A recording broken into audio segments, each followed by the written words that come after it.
आज मैं भी आम इंसानों की तरह थी और मुझे ऐसा महसूस हुआ जैसे मैं कभी भी अपाहिज न थी। कहीं दूर तारीकी में पास्कल की आवाज़ गूंजी और एक छन्नाके से सन्नान के ख्वाबीदा जहन के पर्दों से आ टकराई। फिर तारीकी छटने लगी। दूर पास्कल का हसीन चेहरा दिखाई दिया, जो लहजा बलहजा सन्नान के करीब तर होता गया और फिर आहिस्तगी से उसकी बंद आंखों में उतर गया। पास्कल के लबों पर मर्दनी छाई हुई थी और उसकी गहरी नीली आंखें सन्नान पर जमी थी। वो एक सफ़ेद रेशमी लिबास में मलबूस थी, बाजुओं को कमान की सूरत में ऊपर उठाए, एक टांग को हल्का सा खाम दिए। वो एक नाजुक अंदाम बेले रेना की मानद एक अजीम स्टेज पर बेहिस्सो हरकत खड़ी थी, बिल्कुल एक बेजान बुत की मानद। उसके गिर्द सैकड़ों खूबसूरत रकासाएं घेरा डाले खड़ी थीं। उनका लिबास स्याह था। थिएटर का वसी हाल बिल्कुल खाली पड़ा था और सन्नान सबसे ऊंची गैलरी में एक निशिस्त के सिरे पर बैठा स्टेज पर नजरें जमाए हुए था। पास्कल ने एक झुरझुरी सी ली, जैसे किसी भयानक ख्वाब से बेदार हो रही हो, और फिर सर झुकाकर नपे तुले कदमों के साथ रक्स करने लगी। दूसरी रकासाओं के साकन पैकरों में भी हरकत हुई और उन्होंने पास्कल के चारों तरफ रक्स करना शुरू कर दिया। उनके चेहरे किसी किस्म के जज्बात से आरी थे, बेजान हरकत करते हुए मुर्दा चेहरे। उन सब की सुलगती हुई आंखें पास्कल का पीछा कर रही थीं। रकासाओं के आहिस्तगी से हवा में उड़ते स्याह लबादों के जीरो बम से इस तमाम माहौल माहौल पर काले राजहंसों की एक झील का गुमान होता था। वह अपने लांबे बाजू बुलंद करती तो लबादे फजा में तैरते और फिर आहिस्ता आहिस्ता इनके जिस्मों के साथ आ लगते थे। पास्कल की नीली आंखें सन्नान पर जमी थीं। मैं आज अपाहज नहीं हूँ, नहीं हूँ। उसकी आवाज़ स्टेज की अमीग गहराइयों से एक फरियाद की सूरत में लपकी। वो बार बार यही फिक्रा दोहरा रही थी, मैं आज अपाहज नहीं हूँ। वो सन्नान की जानब उदास नज़रों से देखती और फिर एक माहिर बैलेरिना की तरह अपने पंजों पर घूम जाती। मैं आज नहीं हूँ अपाहज, नहीं हूँ की आवाज़ पूरे हाल में गूंज रही थी। फिर एक लम्हे के लिए रुकी, अपने बाजू गैलरी की जानब बुलंद किए और फिर तेज़ी से अपने पंजों पर घूमना शुरू कर दिया। अब वो एक चाबी की गुड़िया की मानदा इतनी बेताबी और बेकरारी से रक्स कर रही थी, जैसे रुक जाना उसके बस में न रहा हो। बाकी रकासाओं के अंदाज पहले की तरह आहिस्ता रो थे। पास्कल अब सन्नान की तरफ नहीं देख रही थी। वो अपने वालहना रक्स में इस तरह मगन थी जैसे किसी दरवेश पर वजद तारी हो तो वह दुनिया से बेखबर हो जाए। पास्कल इतनी तेजी से मत नाचो। सन्नान अपनी नशिस्त से उठकर गैलरी को मजबूती से थामे से इल्तिजा कर रहा था। तुम्हारा दर्द शिद्दत इख्तियार कर जाएगा, तुम मर जाओगी पास्कल। आज मैं अपाहज नहीं हूँ, मैं ज़रूर नाचूंगी, पास्कल की आवाज़ गूंजी। पास्कल पास्कल सन्नार खतरनाक हद तक आगे झुका हुआ पागलों की तरह चीखने लगा, खुदा के लिए नाचना बंद कर दो। लेकिन पास्कल तो उसकी आवाज़ सुन ही नहीं रही थी। अब वो तेज़ी से पूरे स्टेज का चक्कर लगाते हुए पंजों पर घूम रही थी। एक दो तीन और घूम जाओ। फिर उसकी रफ्तार सुस्त पड़ने लगी। उसकी आवाज़ मध्यम पड़ती गई। एकदम वो स्टेज के दरमियान साकन खड़ी हो गई। उसकी बाहें फजा में बुलंद थी। सन्नान, प्लीज़ मेरी मदद करो। एक सिसकती हुई आवाज़ सन्नान तक पहुंची। पास्कल का आंसुओं से तार चेहरा जर्द पड़ने लगा। उसने एक झुरझुरी सी ली और फिर निढाल होकर फर्श पर गिर गई।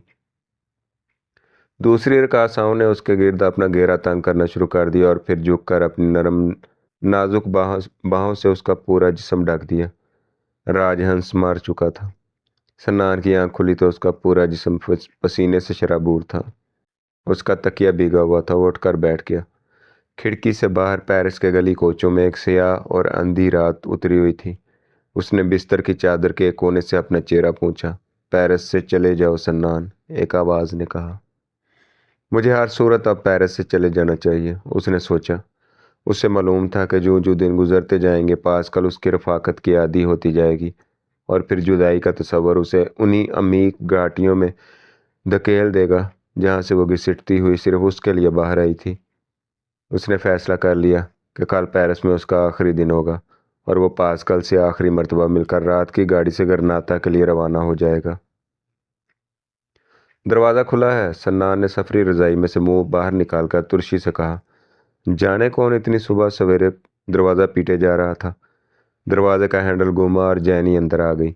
उसने एक ट्रे उठा रखी थी। मैं अभी सो रहा था, आखिर सुबह सुबह यूं दरवाजे पर दस्तक देना कहाँ की शराफत है। सुबह सुबह? जैनी ने ट्रे मेज पर रख दी और मुंह पर हाथ रखकर बोली, 10 बज रहे हैं सन्नान। सन्नान ने जल्दी से तपाई पर रखी घड़ी उठाकर देखी। जैनी ठीक कह रही थी। उफ, मुझे तो कहीं जाना था। जैनी उसकी तरफ देख देख कर मुस्कुराई जा रही थी। अगर मैं पूछ लूं कि तुम्हें कहाँ जाना है तो? हाँ हाँ, पास्कल से मिलने जाना है, उसने तेजी से कहा और अपने सूटकेस में से कपड़े निकालने लगा। रात जाने तुम किस वक्त अपने कमरे में वापस आए। मेरे कान तुम्हारे कदमों की आहट पर लगे रहे, शायद मैं ऊँघ गई थी। सन्नान जवाब दिए बगैर कपड़े बदलने लगा। नाश्ता तो कर लो। जैनी ने ट्रे आगे बढ़ा दी। तुम्हारा कॉफी का डब्बा भी आज खत्म हो गया है। सन्नान ने सफ़ेद कमीज के साथ सिल्क की सफ़ेद टाई बांधी और वापस पलंग पर आकर बैठ गया। बहुत बहुत शुक्रिया। सन्नान ने सफ़ेद कमीज के साथ सिल्क की सफ़ेद टाई बांधी और वापस पलंग पर आकर बैठ गया। बहुत बहुत शुक्रिया। उसका मूड कदरे बहाल हो चुका था। वो दिल ही दिल में जैनी का शुक्रगुजार था कि उसने उसे जगा दिया, वरना जाने को वो कब तक सोता रहता। जैनी ने मक्खन लगा बन और कॉफ़ी की प्याली से थमाते हुए पूछा, पास्कल कैसी है? ठीक है। कल सारा दिन कहाँ गुजरा? सीन के किनारे बोएडी बोलोन में। आहा, बोएडी बोलोन बेहद खूबसूरत जगह है। मैं वहाँ एक मरतबा एक पार्टी में गई थी, एक हाउस बोट में। और फिर वहाँ वियना के जंगल के वाल्स की धुन पर रक्स भी किया था। सन्नान ने काफ़ी की चुस्की लगाकर पूछा। नहीं तो? रक्स की पार्टी थी सिर्फ? खैर छोड़ो। तुम्हारा दिन कैसे गुजरा? मैं न्यूजीलैंड के सफारतखाने में अपनी दरख्वास्त के बारे में दरियाफ्त करने गई थी। फिर क्या नतीजा निकला? मेरी दरख्वास्त मंजूर हो गई है सन्नान। मैं अगले माह न्यूजीलैंड चली जाऊंगी। वाकई? जैनी, ये तो बहुत अच्छा हुआ। मुझे वहाँ एक छोटे से कस्बे के एक स्कूल में फ्रांसीसी ज़ुबान पढ़ाने के लिए रख लिया गया है। कौंसलर कह रहा था कि वो कस्बा झील वाका टीपू के किनारे वाक़या है और इसका नाम क्वीन टाउन है। कस्बे के नवा में मीलों तक सरसब्ज चरागाहें फैली हुई हैं। माँ वहाँ पहली फ्रांसीसी लड़की होंगी। इस तरह वहाँ किसी को भी मालूम ना होगा कि मैं माजी में किसी पेशे से ताल्लुक़ रखती थी। सबसे ज़रूरी बात तो यही थी ना। हाँ बिल्कुल, जैनी ने सर हिलाया। सन्नान, तुम्हें मालूम है कि न्यूजीलैंड की कुल आबादी 20 लाख अफराद पर मुश्तमिल है। हमारा लाहौर इससे बड़ा हुआ फिर। कौन सा लाहौर? जैनी ने दिलचस्पी से पूछा। मेरा सोना शहर लाहौर नहीं, सन्नान ने लहकर पंजाबी में कहा। क्या कहते हो? जैनी की आंखें हैरत से फैल गईं। कुछ नहीं, सन्नान संजीदा हो गया। बहरहाल जैनी, मुझे बेहद खुशी हुई इस नई ज़िंदगी के आगाज़ पर मेरी नेक ख्वाहिशात तुम्हारे साथ हैं। शुक्रिया। और इसी खुशी में मैंने आज रात पार्टी का एहतमाम किया है। जैनी उसके पास आकर बैठ गई। मेरी एक दो सहेलियाँ होंगी और तुम होंगे बस। वो बेहद खुश नज़र आ रही थी। आज रात? सन्नान ने अपनी सफ़ेद टाई की ग्रिया दुरुस्त करते हुए पूछा। हाँ हाँ, आज रात तकरीबन 9 बजे, जैनी ने घबरा कर कहा। मुझे अफसोस है मैं तुम्हारी पार्टी में शरीक नहीं हो सकूंगा, सन्नान ने माजरत की। लेकिन क्यों? मेरा मतलब है, वो रुक कर बोली, तुम चाहो तो पास्कल को भी साथ ला सकते हो। पार्टी में शामिल होने की ना होने की वजह पास्कल नहीं है तो फिर और क्या है? सन्नान, तुम्हें अब मेरे साथ मेलजोल रखते हुए शर्म नहीं आनी चाहिए। मैं अब एक अच्छी लड़की हूँ। मेरा पेशा तो आज से फ्रांसीसी की मुअल्लिमा है। सन्नान, तुम मुझे गलत समझ रही हो। सन्नान ने उसका हाथ थाम लिया। मैं तुम्हारी पार्टी में इसलिए शामिल नहीं हो सकता कि मैं आज पेरिस से जा रहा हूँ। आज रात। आज ही रात? सन्नान ने फिर कहा। आज ही रात, सन्नान ने फिर कहा। तुम जा रहे हो? जैनी ने बेयकीनी से कहा। हाँ। पास्कल को छोड़कर? मैं इस बारे में गुफ्तगू करना पसंद नहीं करता। जैनी ने अपना हाथ खींच लिया और खामोश हो गई। थोड़ी देर बाद कहने लगी, तुम कल चले जाना सन्नान। आखिर एक दिन से क्या फ़र्क पड़ जाएगा। मैंने आज रात के लिए अपनी नशिस्त रिजर्व करवा ली है, सन्नान ने पीछे छुड़ाने की गर्ज से कहा। तुम्हारी गाड़ी कितने बजे रवाना होनी है? 10 बजे। तो फिर ठीक है, मैं अपनी सहेलियों को कह दूंगी वो 8 बजे ही आ जाएं। फिर हम सब तुम्हें 9:30 बजे करीब स्टेशन पर छोड़ाएंगे। अब इनकार की गुंजाइश न थी। जैसे तुम्हारी मर्जी। ओह, तुम कितने अच्छे हो सन्नान। जैनी ने अपने हाथ उसके कंधों पर रख दिए और मुंह नज़दीक लाकर बड़े प्यार से कहा। मैं बहुत अच्छा हूँ, मगर इतना भी नहीं कि तुम। सन्नान ने उसको दोनों हाथ पकड़कर नीचे कर दिए। मैं 8 बजे आ जाऊँगा। अब मेहरबानी करके तुम अपने कमरे में चली जाओ। मैंने तैयार होना है। नाश्ते के लिए शुक्रिया। बोलना नहीं, मैंने सब सहेलियों को तुम्हारे बारे में सब कुछ बता रखा है।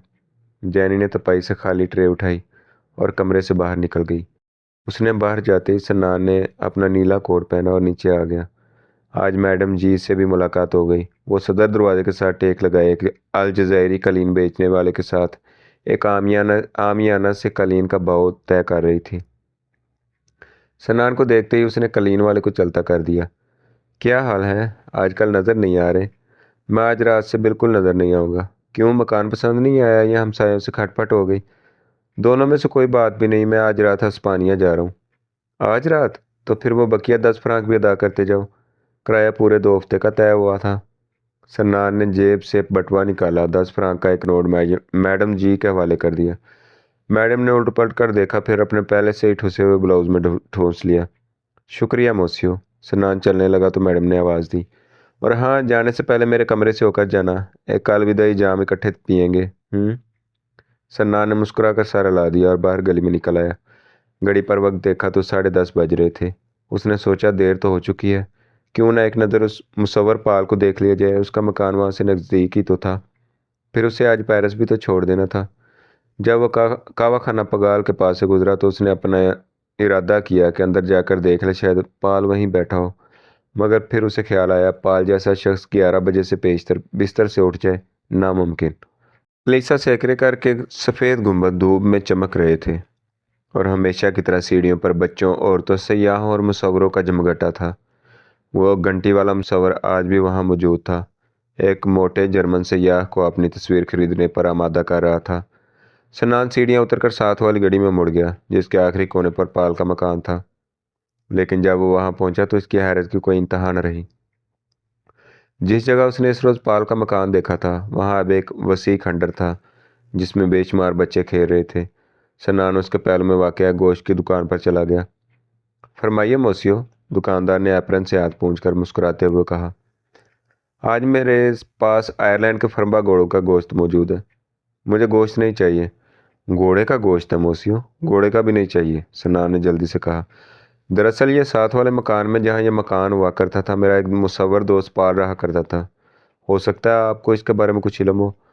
पाल पाल, आहा, वो दाढ़ी वाला और उसकी चपटी सी नाक वाली दाश्ता। हाँ हाँ बिल्कुल।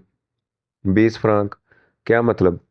मतलब ये कि उन्होंने मुझसे पूरे 20 फ्रांक का उधार खरीदा था और फिर गायब। बहरहाल मुझे शिकायत नहीं करनी चाहिए। इस इमारत को और सरदराज से गैर महफूज करार देकर वहाँ के असल मकीनों को निकाल दिया गया था, और अब वहाँ सिर्फ कल्लाश, मुसव्वर और चंद आवारा गर्द रहते थे। परसों सुबह बल्दिया के करिंदे आदम के उन बेचारों को छोटा मोटा सामान बाहर फेंक दिया और एक ही रोज़ में सारी इमारत को मस्मार कर दिया गया। अब वहाँ एक सुपर मार्केट बनेगी। इसका मतलब है आपको पाल का अता पता मालूम नहीं? मालूम होता तो अपने 20 फ्रांक वसूल न कर लेता। दुकान के मालिक ने फ्रिज में से गोश्त निकालना शुरू कर दिया। घोड़े का मगज़ बेहद लजीज होता है, उसने सर लाकर बताया। कभी खा कर देखिए। हाँ ज़रूर। सन्नान को यूँ महसूस हुआ जैसे घोड़े के लंबे कान अभी तक हिल रहे हैं, इनमें जान हो। वो जल्दी से बाहर आ गया। गली के कोने पर एक टैक्सी खड़ी थी। नहीं, ट्राम पर चला जाए, उसने फैसला किया और क्लेसा सीकरे कर की जानब चल दिया, जहाँ ट्राम स्टेशन था। कावा खाना पगाल आया तो सन्नान ने सोचा, हो सकता है कावा खाने के मालिक को पाल के बारे में कुछ मालूम हो। वो अंदर चला गया। चूँकि अभी सुबह का वक्त था, इसलिए वहाँ ज़्यादा लोग न थे। एक कोने में चंद परेशान हाल अशखास बड़े ज़ोरों शोर से किसी मौजू पर गर्मा गर्म बहस कर रहे थे। पाल की आवाज़ उन सब में बुलंद थी। पाल का मुंह खुला का खुला रह गया। उसने सन्नान की तरफ ऐसे देखा जैसे पहचान ना पाया हो, फिर कुर्सी से उठ खड़ा हुआ। हेलो मेरे पाकिस्तानी दोस्त, इधर आ जाओ, उसने दाढ़ी पर हाथ फेरते हुए पुकारा। पाल के साथ उसके मुसव्वर दोस्त विराजमान थे। उनमें से कुछ तो कई बरसों से इमारत में मुकीम थे और इस कहवा खाने के मुस्तकिल गाहकों या मुस्तकिल बैठने वालों में से थे। चंद एक नवार थे जो इन तजर्बाकार बुजुर्गों के साथ मुसव्वरी की नई कदरों के बारे में बहस कर रहे थे। पाल ने साहब का तारफ़ करवाया। क्या पियोगे? उसने तारफ़ के बाद पूछा और फिर खुद ही हंसकर कहने लगा, वैसे हम लोग तो कुछ नहीं पी रहे। मेज़ पर खाली खुली बहस हो रही थी। खाने पीने की कोई चीज़ न थी, जिससे ज़ाहिर होता कि वहाँ बैठे तमाम हजरात की जेबें खाली थीं। मैं तो काफ़ी पीऊँगा। काफ़ी? पाल के उसान खता हो गए। हाँ काफ़ी, मगर बिल मैं अदा करूँगा। आप लोग क्या पीना पसंद करेंगे? सन्नान ने दावत दी। वहाँ बैठे हुए तमाम हजरात सन्नान के बेहद मशकूर हुए और अपनी अपनी पसंद फ़ौरन बता दी। काफ़ी, कोका कोला, परनू, कोनी, आक वगैरह वगैरह। मेरे ख्याल में तो अगर सब के लिए सुरख शराब की बोतल मंगवा ली जाए तो बेहतर होगा। सिर्फ 4 फ्रांक की है, पाल ने तजवीज़ पेश की। मुझे कोई एतराज़ नहीं, सन्नान कहने लगा। बाकी लोगों ने भी तायद कर दी। एक नौजवान मुसव्वर सन्नान से पैसे लेकर काउंटर से काफ़ी की प्याली और सुरख शराब की बोतल खरीद कर ले आया। बोतल देकर जैसे पूरी महफिल में जान पड़ गई। हर एक चहकने लगा। मैं अभी अभी तुम्हारे मकान से होकर आ रहा हूँ, सन्नान ने काफ़ी का घूंट भरा। बल्कि ये कहना ज़्यादा मुनासिब होगा, जहाँ किसी ज़माने में तुम्हारा मकान हुआ करता था। हाँ, पाल हंसने लगा। वो तो दूसरे रोज़ ही मस्मार कर दिया गया था। इस रोज़ मैंने सेकरे कर सीढ़ियों पर 3 तस्वीरें फ़रोख्त करने में कामयाब हुआ था। मेरी जेब में पूरे 25 फ्रांक थे। चनांचे मैंने तमाम हजरात को इसने मुसव्वरों की तरफ इशारा करते हुए कहा, जो कि मेरे नहायत अजीज़ दोस्त हैं। इसी कावा खाने में ब्रांडी पिलवाई। हमारा तो नाम बदनाम है, एक लंबी नाक वाले पस्ता कद मुसव्वर ने इतराज़ किया। वरना ये पाल तो एक घूंट हमें पिलाता, बकिया शराब की बोतल खुद ख़त्म कर जाता है। बहरहाल पाल ने सिलसिला कलाम जारी रखा। ब्रांडी हमारे अंदाजे से कुछ ज़्यादा तेज़ निकली। हम सब खासे मूड में आ गए। अब खाने का मसला दरपेश था। चनाचे मैंने इन शुरफा को अपने स्टूडियो में डबल रोटी और पनीर का मशहूर तमाम खिलाने के लिए मदऊ कर लिया। पाल अभी इतना ही कहने पाया था कि बाकी मुसव्वरों ने बेतहाशा हंसना शुरू कर दिया। इनकी हंसी की परवाह न करते हुए पाल कहता चला गया, अब जो हम रात के 10 बजे इस जगह पहुंचे हैं जहां मेरा मकान वाक़या था, तो वहां कुछ भी न था, खंडर। और तुम्हें मालूम है सन्नान के ये सब लोग इस खंडर को देख रहे हैं और ज़ुबान से कुछ नहीं कह रहे, क्योंकि हर एक का यही ख्याल था कि उसने आज शराब को ज़्यादा चढ़ा रखी है, इसलिए मकान दिखाई नहीं दे रहा। वरना यह कैसे हो सकता है कि सुबह के वक्त वहाँ एक 6 मंजिला इमारत खड़ी थी और अब वहाँ कुछ भी ना हो। फिर तुमने क्या किया? सन्नान ने मुस्कुराते हुए पूछा। बस हम लोग तकरीबन 10 मिनट बुद्धुओं की तरह इस खंडर को तकते रहे और जुबान से कुछ ना कहा। मैंने हिम्मत करके कहा, दोस्तों यहाँ तो हम गलत जगह आ गए हैं, या फिर कमबख्त इमारत यहाँ से गायब है। हमारे नशे का इसमें कसूर नहीं। वो तुम्हारी बीवी कहाँ मर गई थी इस वक्त? मेरी बीवी? हाँ, लुइस। वो तो इसी रात जब हम खाने के लिए बाहर गए थे तो मुझसे झगड़ कर चली गई थी, बिल अदा करने के बाद। हाँ, तो मैं कह रहा था, हम वहाँ बेवकूफ़ों की तरह खड़े थे और फिर इस गली में रहने वाली एक बुढ़िया ने हमें बताया कि आज सुबह बल्दिया वाले आए थे और तमाम सामान बाहर फेंक कर इमारत ढा गई। कम वक्त मेरे रंग के डब्बे और कैनवस भी उठा कर ले गए। उनकी तफसील मुझे घोड़ों के गोश्त की दुकान से मालूम हो चुकी है। घोड़ों के गोश्त? मालिक ने तुमसे और तो कुछ नहीं कहा? पाल ने घबरा कर पूछा। 20 फ्रांक, सन्नान ने मुस्कुरा कर कहा। नहीं दूंगा, पाल ने उंगलियां नचाई। कम वक्त कहता है आयरलैंड के फर्मा घोड़ों का गोश्त है, हालांकि होते हैं वो फ्रांस के ही हैं, खेतों में काम करने वाले नकारा घोड़े। आजकल कहाँ क़याम है? सन्नान ने पूछा। क़याम दरियाए सीन के पुलों के नीचे सेक्रेकर की सीढ़ियों पर, पगाल, पार्क मोनिक और इस किस्म की लातदाद शानदार जगहों पर। जहाँ शाम होती है वहीं सो रहता हूँ। तुम्हें मालूम तो है आजकल पेरिस के आसमान पर सितारे बेहद चमकीले हैं। खैर छोड़ो इन बातों को, तुम सुनाओ, पेरिस पसंद आया? पसंदीदगी तो नहायत आम सा जज्बा है। सन्नान को पास्कल का ख्याल आ गया। बहुत खूब, मेरी मानो तो ये सयाहत वगैरह का चक्कर छोड़ो, पेरिस में ही रह जाओ और मुसवरी शुरू कर दो। बुरा ख्याल नहीं, लेकिन मैं आज शाम हिस्पानिया जा रहा हूँ। बार्सिलोना का पिकासो म्यूज़ियम ज़रूर देखना। लंबी नाक वाला मुसव्वर ने लुकमा दिया। फिर तो तुम्हें एक अलविदाई दावत देनी चाहिए, पाल ने सर खुजाकर कहा, मगर आजकल माली हालात कुछ। इसकी ज़रूरत नहीं, शुक्रिया। मैं आज सारा दिन बेहद मसरूफ़ हूँ। मैं तुम्हारे मकान, जहाँ तुम्हारा मकान था, वहाँ इसलिए गया था कि तुम्हें खुदा हाफिज़ कह सकूँ। मुझे अफसोस है इससे पहले मुलाकात ना हो सकी। पाल उसे दरवाजे तक छोड़ने आया। तुम खुशकिस्मत हो जो यहाँ से जा रहे हो। पेरिस एक नशा है, इंसान इसका आदी हो जाए तो कहीं का नहीं रहता। मैंने भी आए दिन के फाकों से तांग आकर फैसला किया है कि मुसवरी छोड़कर बढ़ाई वगैरह का काम सीख लूँ और न्यूजीलैंड में जाकर मुस्तकिल रहायत इख्तियार कर लूँ। न्यूजीलैंड? सुना है फजूल किस्म की जगह है। उसे वहाँ वहम सा हो गया कि वहाँ पाल की मुलाकात जैनी से हो जाएगी और इस बेचारी का राज फाश हो जाएगा। तो फिर कनाडा चला जाऊंगा, पाल ने लापरवाही से कहा। उम्दा जगह है, सन्नान ने हाथ आगे कर दिया। अच्छा दोस्त, खुदा हाफिज। बूम वाइज, सफ़र के लिए नेक तमन्नाएं। पाल ने गर्मजोशी से हाथ मिलाया। और हाँ, अगर तुम आज रात पेरिस से जा रहे हो तो तुम्हारा कमरा तो खाली होगा? उसने रुक कर पूछा। बिल्कुल खाली होगा, मगर पाल तुम्हारे पास तो किराया। उसकी फिक्र नहीं, मैडम जी को किराए का नेमल बदल मिल जाएगा। पाल आंख मेज कर मुस्कुरा दिया। सन्नान कहवा खाने से बाहर निकला और तेजी से सैकड़े कार की जानब चलने लगा। ट्राम स्टेशन तक पहुंचते पहुंचते 11 बज गए। स्टेशन के साथ फुटपाथ पर एक बूढ़ा आदमी एक गंदे कपड़े पर छोटे छोटे मुजस्मे सजाए बैठा था। सन्नान खड़ा होकर देखने लगा। मुजस्मे फ़नी एतबार से बेहद नफीस बने हुए थे। उनमें से अक्सर मशहूर तालवी और यूनानी मुजस्मों की नकल थे। दाऊद, मरियम और ईसा के मजहबी मुजस्मों के साथ यूनानी माला के किरदारों जुइस, अपोलो, डायना वगैरह के छोटे छोटे मुजस्मे भी रखे थे। सन्नान को संगे मरमर का बना हुआ वीनस का एक मुजस्मा पसंद आ गया। लंबाई 6 इंच के करीब होगी। पास्कल यकीनन उसे पसंद करेगी, उसने सोचा और 15 फ्रांक में खरीद लिया। बूढ़े ने एक भूरे कागज़ में मुजस्मा लपेट कर उसके हवाले कर दिया। इसी असना में ट्राम भी आ गई और सन्नान उसमें सवार हो गया। परसों के नागवार तजर्बे की वजह से वह कहीं बैठने के बजाय दरवाजे में ही खड़ा हो गया। न्यूले के पुल पर उतरते ही उसे खुनकी का एहसास हुआ। थोड़ी देर कबल का चमकता हुआ सूरज ओझल हो चुका था। आसमान पर सुरमई बादल तैर रहे थे। आज सुबह मौसम इतना खुशगवार था कि वो बरसाती कमरे में ही छोड़ आया था। उसने मुजस्मा कोट के अंदरूनी जेब में रखा और दोनों हाथ पतलून की जेबों में डालकर तेजी से पास्कल के फ्लैट की जानब चलना शुरू कर दिया। मकान के सामने पहुंचकर उसने आहनी दरवाज़ा खोला और बागीचे में दाखिल हो गया। उसकी नज़रें गैर इरादी तौर पर दूसरी मंजिल पर उठ गई। खिड़की के आगे पर्दा था और पास्कल वहां ना थी। वो सीढ़ियां तय करके फ्लैट के दरवाजे तक आया और घंटी के बटन पर उंगली रख दी। घंटी बजने की हल्की सी आवाज़ सुनाई दी। सन्नान के कान कदमों की चाप पर लगे थे। थोड़ी देर बाद उसने घंटी दोबारा बजाई, मगर अंदर से कोई जवाब न आया।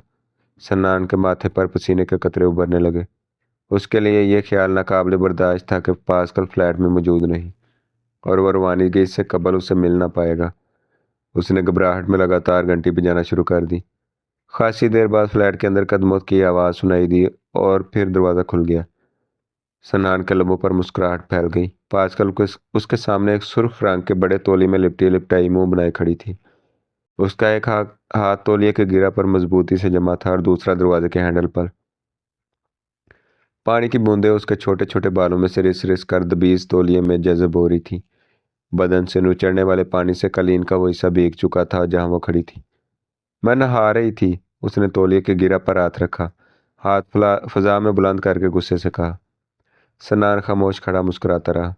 इसमें इस तरह बेवकूफ़ों की तरह मुस्कुराने की कौन सी बात है, उसने तिंक कर कहा। तौलिया कंधे से ढलकने लगा। अच्छी लग रही हो, सन्नान ने बड़े सुकून से जवाब दिया। मैं सुबह 9 बजे से अच्छी लग रही हूँ। उसने बेध्यानी में कलाई की तरफ देखा जहाँ घड़ी के स्ट्रैप का हल्का सा निशान था। अगर वक्त ही देखना है तो मेरी घड़ी से देख लो, 12 बज रहे। 12? सर झटकने से उसके बालों में चमकते हुए पानी के कतरे सन्नान के चेहरे पर पड़े। फिर क्या? सन्नान ने दोनों हाथ पतलून की जेबों में उड़स कर लापरवाही से पूछा। ओहो, आखिर तुम 3 घंटे देर से क्यों आए हो? ओह, इतनी सी बात पर, जरा सी बात। पास्कल की नीली आंखें हैरत से फैल गईं और उसने मुट्ठियां बेंचकर दोनों हाथ जोर से झटके। तुमने अगर एक मर्तबा फिर इसी तरह जोर से हाथ झटके तो तौलिए की गिरा खुल जाएगी। और पास्कल ने जल्दी जल्दी से दोनों हाथ तौलिए पर जमा दिए और सर उठाकर सन्नान की जानब देखा। सन्नान को महसूस हुआ उसकी नीली आंखें भीग रही थी, मगर उनमें पानी के कतरे न थे। बस यूं ही देर हो गई पास्कल, रात देर से सोने की वजह से। मैंने तुम्हें पूरे 9:30 बजे तुम्हारे मकान के सामने उतार दिया था, देर से कैसे सोए? पास्कल ने उसे शक भरी नज़रों से देखा। बस सो नहीं सका। सन्नान के जहन में पिछली शब का भयानक ख्वाब घूमने लगा। और फिर आज सुबह मैं अपने एक दोस्त पाल से मिलने चला गया।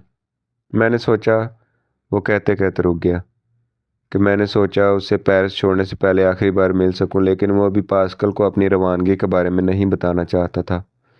और मैं, पास्कल के लहजे में शिकायत थी, सुबह 8 बजे से 11 बजे तक अपनी खिड़की में बैठी तुम्हारा इंतज़ार करती रही। तुम ना आए तो मेरा दिल घबराने लगा। चनांचे सिर्फ वक्त गुजारने के लिए मैंने, उसने तौलिए का एक कोना निचोड़ते हुए कहा। वैसे गुस्सा खाने में जाने से पहले मैंने दरवाजे की चटखनी खोल दी थी। लगातार घंटी बजाने की बजाय अगर तुम ज़रा सी अकल इस्तेमाल करते और दरवाजे को धकेलते तो तुम्हें मालूम हो जाता कि यह बंद नहीं। और अगर तुम ज़रा सी अकल इस्तेमाल करो तो तुम्हें मालूम होगा कि पिछले 5 मिनट से मैं बाहर राहदारी में खड़ा कट रहा हूँ और तुम ठहाट से वहाँ कलीन पर तौलिए में लिपटी खड़ी हो। मुझे अंदर बुलाने का इरादा नहीं है क्या? ओह, वो बेध्यानी में गिरा पर जमा हाथ होंठों तक ले गई। तौलिया कंधे से धड़कने लगा तो उसने दोनों हाथों से उसे फिर थाम लिया। अंदर आ जाओ ना। शुक्रिया, सन्ना ने झुककर कहा और फ्लैट में दाखिल होकर दरवाज़ा बंद कर लिया। उसने इधर उधर निगाह दौड़ाई।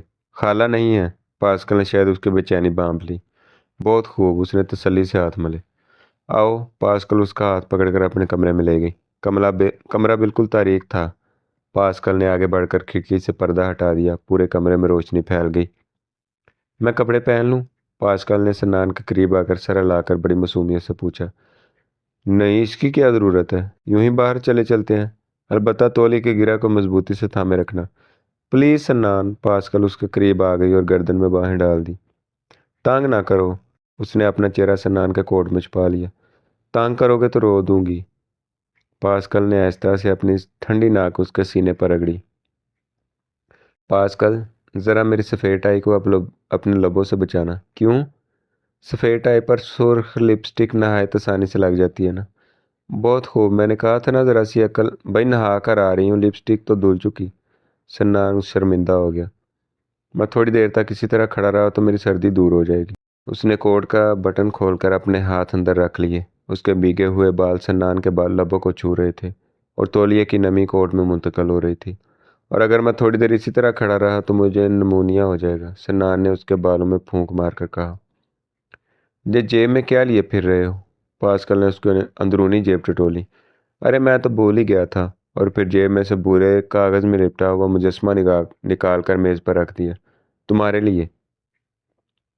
इसमें है क्या? खुद ही देख लो। सन्नान ने हाथ आगे कर दिया।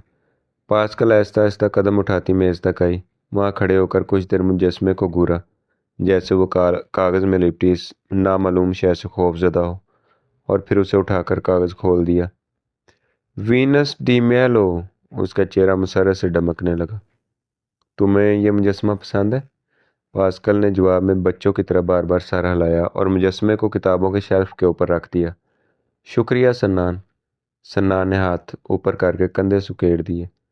हुस्न की देवी वेनस गुस्ल के बाद समंदर से निकलती हुई, छोटे छोटे नामालूद बाल, मुतनासिब जिस्म पर से डलकता हुआ लबादा। सन्नान ने अपनी नज़रें पास्कल पर जमा दी। हाँ, संगे मरमर का ये मुजस्समा बेहद खूबसूरत है। पास्कल ने अपनी नाजुक उंगलियां मुजस्समे के खदोखाल पर फेरते हुए कहा। मैं मुजस्समे की नहीं बल्कि तुम्हारी बात कर रहा हूँ पास्कल। सन्नान ने मुस्कुराकर कहा। पास्कल के चेहरे पर हया की सुर्खी खेलने लगी। एक यूरोपीय लड़की के लिए काबिल शर्म बात, मगर एक मशरकी लड़की की सबसे बड़ी खूबी। अच्छा, अब तो कुछ पहन लो। उसने सन्नान के बाजू पकड़ते हुए कहा। तुम आज मेरे लिबास का इंतखाब करोगे? पास्कल ने आगे बढ़कर अपनी कपड़ों वाली अलमारी के पट खोल दिए। अलमारी में दर्जनों खूबसूरत लिबास लटक रहे थे। हर लिबास डिज़ाइन और काट के लिहाज से यकता था। यूरोप में लड़कियों की अक्सरियत डिपार्टमेंटल स्टोर से अपने मलबूसात खरीदती हैं। इन स्टोर में एक ही रंग और डिज़ाइन के लाखों लिबास बिक जाते हैं। अक्सर औकात किसी सिनेमा हॉल या महफल में मुतअद्दिद लड़कियां एक ही रंग और वज़ाकता का लिबास पहनकर आ जाती हैं, और एक लड़की के लिए उससे बढ़कर और क्या हद तक हो सकती है। किसी दूसरी लड़की ने भी इस जैसा लिबास पहन रखा हो। इस नाखुशगवार सूरत हाल से निपटने के लिए नफीस ज़ौक़ रखने वाली लड़कियां या तो छोटी छोटी फैशन की दुकानों से महंगे और वज़ाकता के लिहाज से मुनफरद लिबास खरीदती हैं, और या फिर खुद घर पर बना लेती हैं। ये तमाम लिबास मैंने खुद डिज़ाइन किए हैं और खाला की एक सहेली ने सी कर दिए हैं। पास्कल ने उसके कंधों पर से झांकते हुए कहा। अलमारी के ऊपर वाले खानों में दर्जनों स्कार्फ और चंद खूबसूरत जनाना हैट पड़े थे।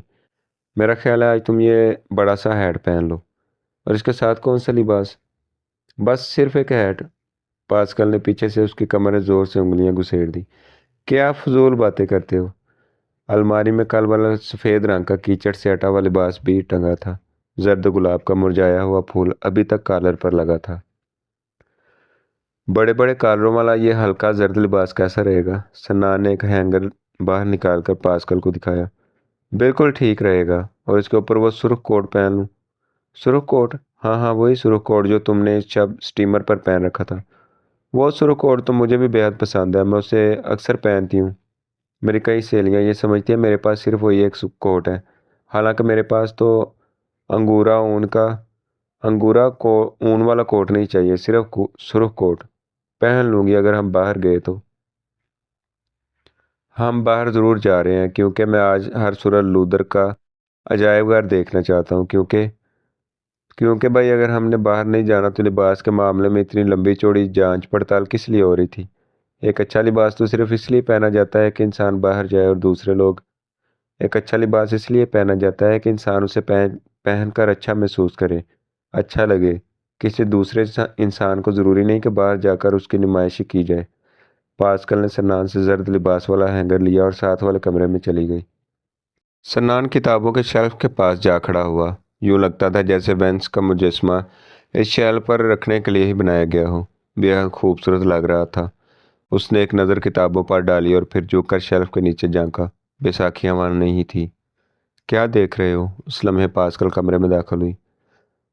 वो जर्द लिबास पहने हुए थी और उसके बालों में बिल्कुल नन्हे मुन्ने बच्चों की तरह एक जर्द रंग का रिबन भी बंधा हुआ था। कुछ नहीं। सन्नान एकदम सीधा खड़ा हो गया।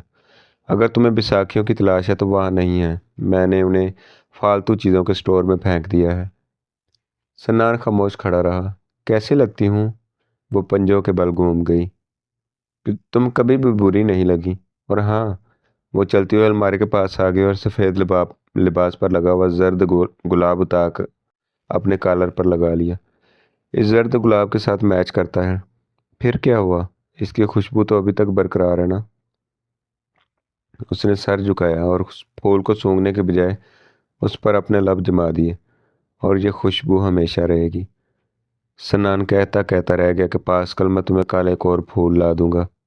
लेकिन उसे तो आज रात की गाड़ी से इस्पानिया चले जाना था। पास्कल ने सर उठाकर बड़े प्यार से फूल की बिखरी हुई पत्तियों को दुरुस्त किया और फिर ड्रेसिंग टेबल के सामने बैठकर लिपस्टिक लगाने लगी। बेहद हल्की लिपस्टिक लगा रही हूँ ताकि तुम्हारी सफ़ेद टाई पर उसके निशान न पड़ जाएं। उसने मुड़कर सन्नान की तरफ देखा। सन्नान का दिल उसे मलामत करने लगा। वो अपने आप को मुजरम महसूस कर रहा था। उस हंसती खेलती और जिंदगी से भरपूर लड़की को यूं छोड़कर चले जाना जुर्म ही तो था। उसने सर झुका लिया। मुंह बनाए क्यों खड़े हो? पास्कल मेकअप से फारग होकर उसके पास चली आई। कौन मुंह बनाए खड़ा है? सन्नान ने मुस्कुराने की कोशिश की। अपने पीछे मुड़कर ऐसे देखा जैसे पास्कल ने उसके सीने पर उंगली रख दी। और फिर उसकी नज़रें पलंग के साथ दीवार पर उठ गई। झुमके भी पहन लूं? हाँ ज़रूर। पास्कल ने फौरन जूते उतारे और पलंग पर चढ़कर तस्वीरों के ऊपर लटके हुए झुमके उतार लिए। सन्नान ने हाथ आगे कर दिया और वो सहारा लेकर नीचे आ गई। आज भी तुम ही पहना दो। उसने झुमके सन्नान के आगे कर दिए और आंखें बंद करके खड़ी हो गई। सन्नान ने पास्कल का ये रूप देखा तो बेहद उदास हो गया। कितनी मासूमियत थी उसके चेहरे पर। उसने कांपते हाथों से झुमके उसके कानों में डाल दिए। पास्कल ने आंखें खोल दी और दोनों हाथ कानों पर रखकर मुस्कुरा दी। झुमके, उसने आहिस्ता से कहा। पास्कल चलो बाहर चलते हैं, यहाँ मेरा जी घबराता है। तुम इस कुर्सी पर बैठो। अभी थोड़ी देर बाद चलेंगे। आज जाने क्यों मेरा दिल बाहर जाने को नहीं चाह रहा। सन्नान कुर्सी पर बैठ गया। उसने पलंग के साथ दीवार की तरफ देखा जहाँ पर पास्कल की पसंदीदा तस्वीर बड़ी नफासत से आवेजा थी। रक्स के बेशुमार अंदाज। उनमें रूसी बेलेरिना ओलानोवा की तस्वीर सबसे नुमायां थी। सफ़ेद लिबास में मलबूस पुरवकार बेलेरिना एक खूबसूरत राजहंस की मानद खड़ी थी। सन्नान के जहन में एक मर्तबा फिर पिछली रात के ख्वाब की परछाइयाँ उभरने लगीं। उसने तस्वीर पर से नज़रें हटा लीं। यकदम उसे ख्याल आया कि इस दीवार पर इसी तस्वीर के साथ इस रोज़ दुनिया का एक नक्शा भी तो टंगा हुआ था।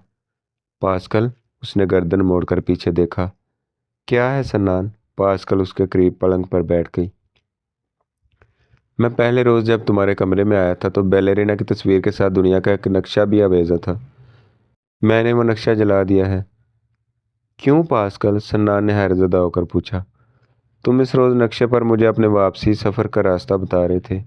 उसके बाद मैं जब भी रात को अपने पलंग पर लेटती तो मेरी नज़रें बेख्तियार नक्शे पर उठ जाती। गर्नाता, इस्तांबुल, तेहरान मेरे लिए शहर न रहे। वो छोटे छोटे संपोलिया बन गए जो मुझे यूं महसूस हुआ जैसे वो मुझे डस लेंगे। आज सुबह मैंने नक्शे को दीवार से उतार कर जला दिया। अपने दुश्मन को, उसे मेरा पागलपन कह लो, मगर मुझे वो नक्शा जलाकर बेहद तस्कीन मिली। मुझे यूं लगा जैसे मैंने दुनिया भर के नक्शे जला दिए हों। और उनके जलने से सन्नान तुम कहीं भी ना जा सकोगे। नक्शे ना होंगे तो सयाह सफ़र कैसे करेगा, रास्ते कैसे ढूंढेगा।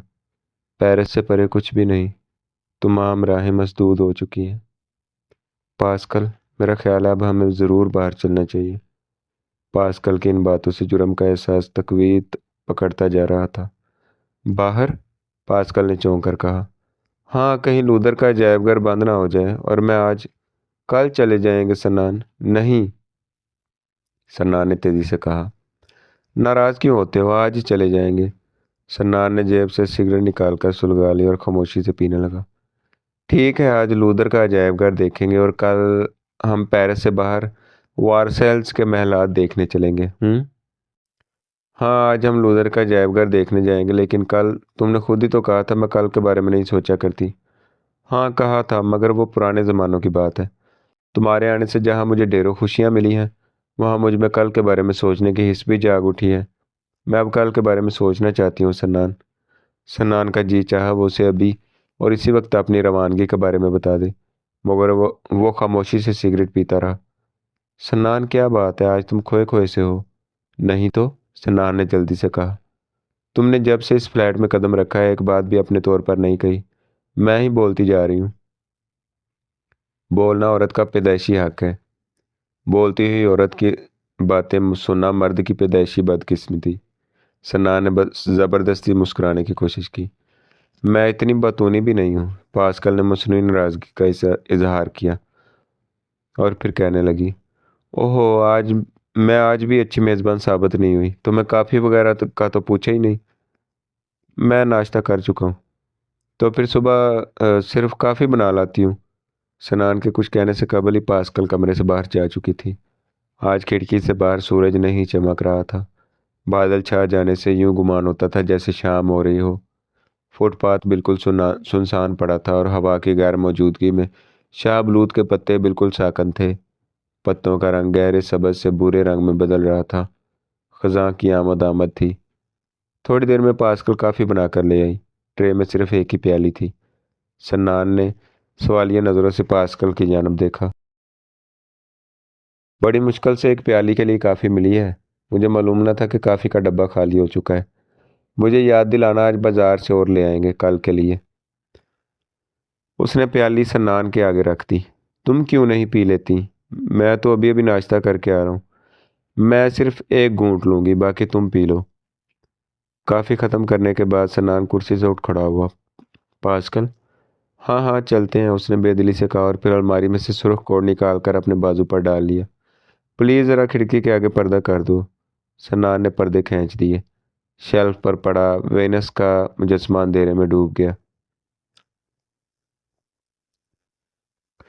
वो दोनों फ्लैट से बाहर निकले तो आसमान पर बादल घने हो चुके थे और अब हवा भी चल रही थी। पास्कल ने सुर्ख कोट पहन लिया। तुम आज अपनी बरसाती क्यों नहीं लाए? उसने सन्नान का बाजू थाम कर चलना शुरू कर दिया। आज सुबह तो सूरज पूरी आबोताब से चमक रहा था। मैंने सोचा इतने खुशगवार मौसम में बारिश तो हो नहीं सकती। खामखा बरसाती साथ ली फिरने से फ़ायदा। और अब चमकती धूप की जगह हर सुत तारीखी छा रही है। हाँ, पेरिस में मौसम पल भर में बदल जाता है। न्योली के पुल के पास आकर उन्होंने एक टैक्सी रोक ली। कंकोरद के चौक में चलो, पास्कल ने ड्राइवर से फ्रांसीसी में कहा। नहीं, सन्नान कहने लगा। उसे कहो हमें फतेह के मोहराब के पास उतार दे। वहाँ किसी रेस्तोरां में दोपहर का खाना खाएंगे और फिर शांस पर सैर करते हुए लूदर चले जाएंगे। आग डी ट्राइम्फ, पास्कल ने ड्राइवर को हिदायत की। उसने जवाब में कंधे सकेड़े और टैक्सी स्टार्ट कर दी। आज की फतेह के मोहराब के गोल चक्कर के गिर्द कारों की तादाद भी कम थी और शांस के फुटपाथ पर भी ज़्यादा रौनक न थी। शायद ये खुनकी का असर था। फ्रांसीसी लोगों का मूड मौसम पर मुनहसर होता है। चमकती धूप में तो वो खुश मजाज हो जाते हैं और जिस वक्त सूर्य की रोशनी नजर न आए उनके चेहरे लटक जाते हैं। टैक्सी ड्राइवर ने उन्हें मोहराब के इधर एवेन्यू फाग के आखिर में उतार दिया। फुटपाथ के साथ ही एक चीनी रेस्तोरां का बोर्ड आवेजा था। नीम तारीके में रोशन चीनी हरूफ बेहद भले लग रहे थे। क्यों ना यहीं खाना खा लिया जाए, सन्नान ने तजवीज़ पेश की। मैं तो चावलों के लिए तरस गया हूँ। चीनी रेस्तोरां में चावल भी तो मिलते हैं। ये रेस्तोरां चीनी नहीं बल्कि वियतनामी है। एक ही बात है, चपटे नाक वाली तमाम कौमें चावल खाती हैं। सन्नान ने पास्कल का हाथ पकड़ा और दोनों रेस्तरां का दरवाज़ा खोलकर अंदर चले गए। रेस्तरां का माहौल सरासर चीनी या वियतनामी था। एक छोटे से नीम तरी कमरे में बांस की बनी हुई चंद कुर्सियां और पस्ता कद मेज़ें नफासत से सजी थी। रेस्तरां बिल्कुल खाली था। जब उनकी आंखें इस नीम तरीके की आदी हो गई तो वो दोनों एक कोने में बैठ गए। यहाँ तो वेटर भी नजर नहीं आ रहा। अभी सिर्फ 1 बजे और फ्रांसीसी अपने दोपहर के खाने का आगाज 2-2:30 बजे से पहले नहीं करते। शायद इसलिए वेटर कहीं अंदर बैठा आराम कर रहा होगा। ये कहते हुए पास्कल ने मेज पर पड़े एस्ट्रे उठाकर मेज पर खड़खड़ाई। थोड़ी देर बाद एक तरीक कोने में एक नहायत खुश शक्ल चपटी नाक वाली लड़की हाथ में मेनू लिए बरामद हुई। उसने चुस्त किस्म का रेशमी लिबास जेबदन किया हुआ था। उसने करीब आकर मेनू मेज पर रख दिया और मुस्कुराने लगी। उसके अगले 2 दांतों पर सोने की पतरी चढ़ी थी। पास्कल, तुम ऑर्डर दे दो, मुझे ना तो वियतनामी में शुद्ध बुद्ध है और फ्रांसीसी में भी कोरा हूँ। पास्कल ने मेनू का बगौर मुताला किया और फिर वेटरस को ऑर्डर लिखवा दिया। वो अपनी तलाई मुस्कुराहट की सुनहरी किरणें बखेरती वापस इसी तारीख कोने में गायब हो गई। मैंने तुम्हारे लिए भूरे चावल और सोयाबीन तेल में पकी मछली मंगवाई है, और अपने लिए? मुझे ज़्यादा भूख नहीं। मैं तुम्हारी डिश में से थोड़ा सा चख लूँगी। सन्नान के ज़हन पर एक बोझ सा था। वो ये फैसला न कर पाया कि पास्कल को अपनी रवानगी के बारे में कब और कैसे बताए। कोई बात करो सन्नान, पास्कल ने उसके बाजू को छूते हुए कहा। कहीं तुम मेरी रफाकत से उकता तो नहीं गए? नहीं, ऐसा तो नहीं। सन्नान ने उसका हाथ थाम लिया। ऐसा बिल्कुल नहीं। तो फिर आज तुम इतने बुझे बुझे से क्यों हो? कोई ख़ास बात तो नहीं, तुम्हें गलत फहमी हुई है। लोदर का अजायबघर देखने के बाद हम कहाँ जाएंगे? जहाँ तुम चाहो। दरियाए सीन के किनारे, जहाँ मैं कई सदियाँ पेशतर हर शाम अकेली घूमा करती थी। कलीसा नोटर-डेम के साये में इसी बेंच पर बैठेंगे। लेकिन आज मैं नोटर-डेम के कुबड़े के बारे में बातें नहीं करूँगी। वो दौर तो बीत चुका तुम्हारे आने से। ठीक है, सन्ना ने जल्दी से कहा। इतने में वेटरस खाना ले आई। खाने से फारग होकर जब वो बाहर निकले तो एवेन्यू फा के दरख्त साफ शफाफ पानी में नहाए खड़े थे। फुटपाथ भी धुलकर साफ हो चुका था। बादल छट चुके थे और धूप की चमक से आंखें चुंधियाई जा रही थी। पेरिस के मौसम का तगय्युर, पास्कल हंस दी और उसका बाजू थाम लिया। यहाँ अक्सर ऐसा होता है, सुबह तेज़ धूप, फिर घने बादल और फिर यकलिख्त तेज़ बारिश के बाद मतला साफ हो जाता है। वो गोल चक्कर पार करके फतह की महराब के पास आ गए। महराब के ऐन नीचे एक गैर मरूफ सिपाही की कब्र पर अब्दी शोला रोशन था। वतन की खातर जान देने वाले अनगिनत सिपाहियों का अहले फ्रांस का रोशन और अब्दी खराज तहसीन। सन्नान लिफ्ट के जरिए महराब की छत पर चलते हैं, वहाँ से पूरा पेरिस नज़र आता है। ठीक है, सन्नान ने सारा लाया। आज तो तुम मेरी हर बात मान रहे हो, पास्कल ने उसका बाजू से पकड़कर बेंचते हुए कहा। हाँ आज, सन्नान ने उदास होकर कहा।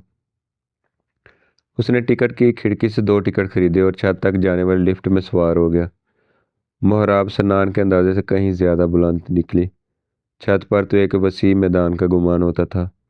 उसने 4 दीवारी को मजबूती से थामा और नीचे झांका। महराब के सीने में से निकलती हुई मुतअद्दिद सड़कों पर रेंगती हुई कारें खिलौनों की मानद लग रही थी।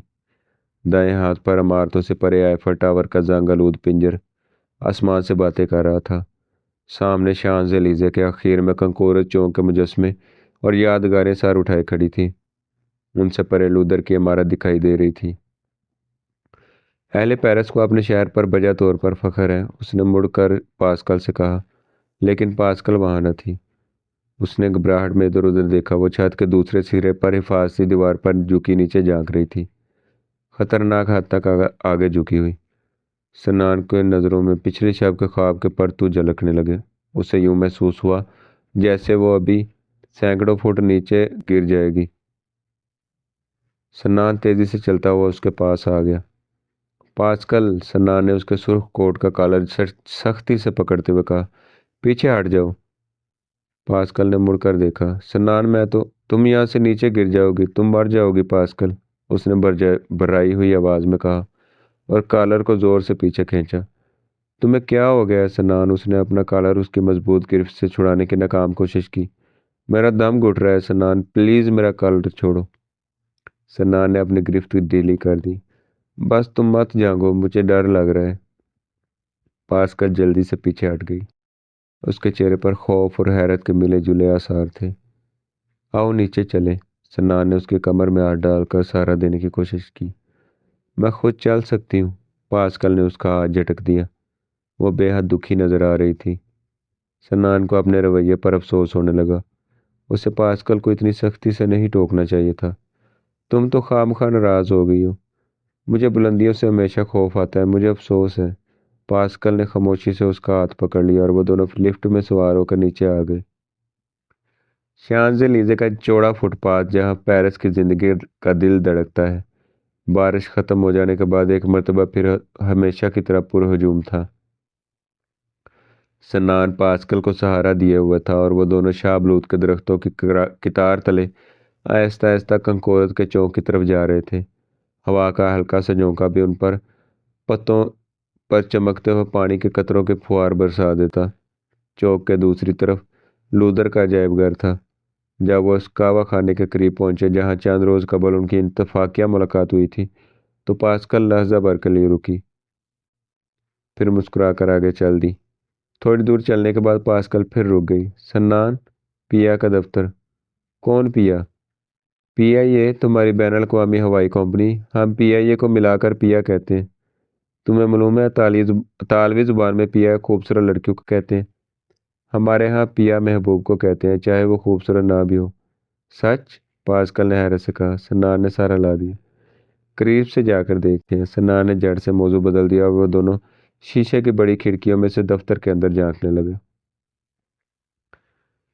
सन्नान को पीआईए के दफ्तर की जदीद आरइश देखकर बेहद दुख हुआ। इस किस्म की आरइश से किसी पसमानदा मुल्क के बाशिंदों को तो मरूब किया जा सकता है, मगर पेरिस जैसे शहर में जहाँ जदीद से जदीद तर के बाज़ोक मुज़ाहर हर सू देखने में आते हैं, ये दफ्तर बिल्कुल सपाट लग रहा था।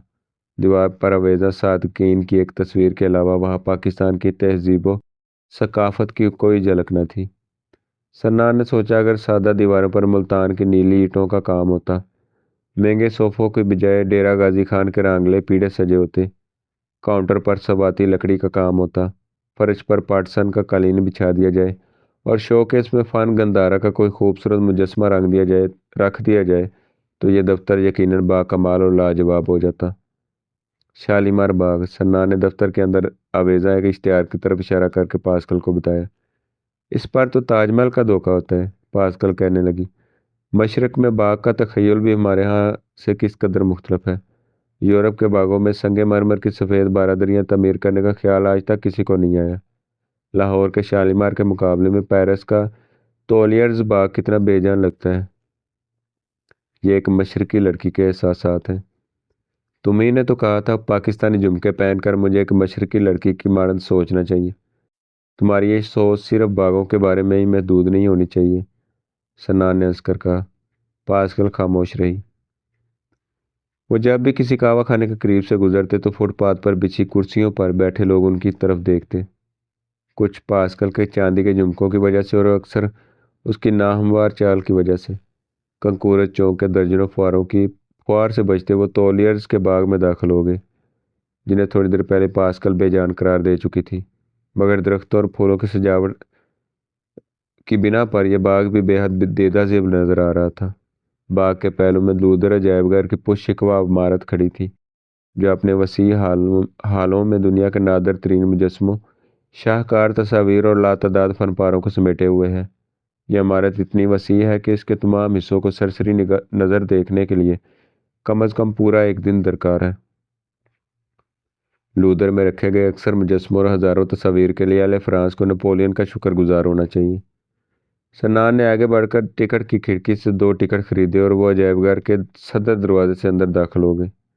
लूदर की ज़ियारत करने वाले अक्सर गैर मुल्की सियाह यहाँ सिर्फ अतालवी मुसव्वर लियोनार्डो डी विंची की मशहूर तस्वीर मोनालिसा का दीदार करने आते हैं। चनांचे आज भी इस तस्वीर को देखने के लिए बेपनाह लोग जमा थे। पास्कल और सन्नान सिर्फ इस तस्वीर के गिरदोनवा में ही पहुंच सके, क्योंकि तस्वीर के सामने सयाहों की टोलियां बसद एहतराम अपने अपने गाइडों की तेज़ी से हिलते हुए लोगों पर नजरें जमाए तस्वीर की मुकम्मल तारीख और फ़नी खूबियों की तफसील सुनने में हम तनगोश थे। जैसे आज तक की फ़न के हज़ारों कदरदान और नक़ाद मोनालिसा की मशहूर ज़माना मुस्कुराहट का राज नहीं पा सके, इसी तरह सनान पर भी इस आम से गंवार औरत की तस्वीर की शोहरत और अज़मत का राज न खुल सका था। क्या ये ज़रूरी है कि जो औरत भी लबों को कदरे सुकेड़ दे, उसकी मुस्कुराहट के पीछे सरबस्ता राजों के अंबार लगे हों? इस बारे में सनान ने पास्कल की राय दरियाफ्त की। उसने अपनी नीली आंखें सनान के चेहरे पर जमा दी और मुस्कुरा दी। मोनालिसा की मुस्कुराहट मांद पड़ गई। जब हजूम कदरे कम हुआ तो उन्होंने भी तस्वीर पर एक अचटती हुई निगाह डाली और आगे बढ़ गए।